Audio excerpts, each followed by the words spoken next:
做戏啊，哪里有生意做就去咯。有街边每个走过都会买，去巴萨走过也买，有特地驾车来买，特地来看戏也买。我们靠近才能到，每个去珍珠坊买什么东西都经过。圣诞节更加多人来买。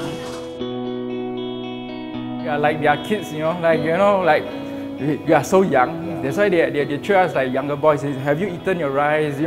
I mean, I see you guys been working, so I provide some food for you, and then they will cook for us and things like that. It's more of like they don't see us as a competitor, but they see us as a form of bringing crowds in and then able to, like to spread out. They don't say much, but they just say, yeah, 好吃好吃，好吃。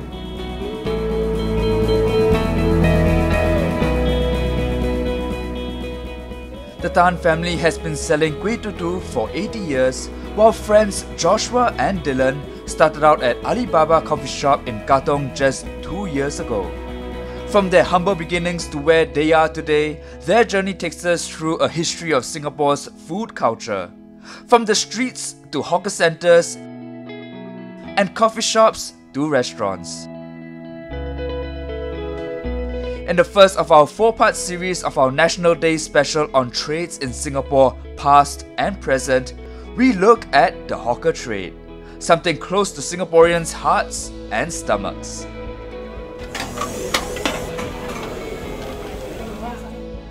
One of the pioneers of Kueh Tu Tu in Singapore, Tan's Tu Tu coconut cake business started out from baskets on bamboo sticks in the 50s. They graduated to a mobile tricycle in the 60s, then to a stall at the Havelock Road Cooked Food Centre in 1973 when the government relocated all street hawkers to hawker centres. The shift to a hawker centre was a welcome one for Madam Ho, who would help her husband on the tricycle, often having to ride 2 hours to get to their location. 收档的可以关，那个收档还要搭脚车回来家。这边这边比较方便，而且比较干净。自己也可以里面装风扇，你脚踏车在外面没有了。When Joshua and Dylan first had a dream to bring French food to the masses, they had no idea how it would go down, especially since they started their business in a coffee shop. Uncertain over how a coffee shop crowd would take to French food, the pair soon found their hands full. We don't have enough people to clear the place, and then the auntie will go and clear for us. And I mean, it's to the extent that even other stores will, it's like it will affect their business. So somehow, some way, they need to start clearing for them, so that clearing for us, so that their customer can come in and sit as well. So that's why we know that it's really growing and growing, and then that we need to do something about it, to hire people just to clear the tables, to clear the plates for us. And 1 year after they opened shop at Katong, Joshua and Dylan traded coffee shop buzz for aircon comfort and opened Sava restaurant in Purvis Street, offering affordable gourmet dishes like duck confit for $10.90. You can see that you got a place that you call home. There's Sava home where you can know that the people felt at home when they first come to work. Because back then in coffee shop there's no aircon, there's no nothing. You don't have this. You'll be sweating all over, and the kitchen space is bigger. Yeah. The dining space is bigger. It's really heartening to know that from the coffee shop to here is such a big transition, and the employees do feel it. In April this year, Joshua and Dylan opened their second Sava restaurant at Far East Plaza and now have a staff strength of 50, 10 times more than when they first started out at Katong.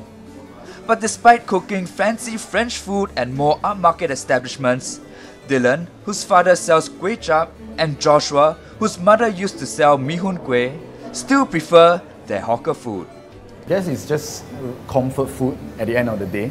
Because hawker food is no fuss-free, nothing. It's just pure. What you cook, what you see is what you'll get. That's what we really love. Singaporeans may always love their hawker food, but changing tastes and new creations continue to present challenges to stay ahead in the food game. 以前我们嘟嘟糕在新加坡是很有名字、很出名的，而且是很 famous 的那个 local cake。现在市场上有 muffin， 有 pancake，都是有这些东西出来，所以多少会有一些竞争。Yet they continue to sell hundreds of Kueh Tu Tus every day from their stores in Havelock and Clementi. So what advice do Madam Ho and Miss Tan have for young up-and-coming hawkers like Joshua and Dylan? 今我讲爱拼个赢，真的要刻苦了，要刻苦，要有刻苦。Come from a coffee shop, we see that even before when we start work, we see the uncle coming 2 hours earlier before us to already start prepping already. You know, so that kind of dedication, that kind of heart put in it, that we see that, wow, you know, eventually the food come out. You know, we really, really appreciate that.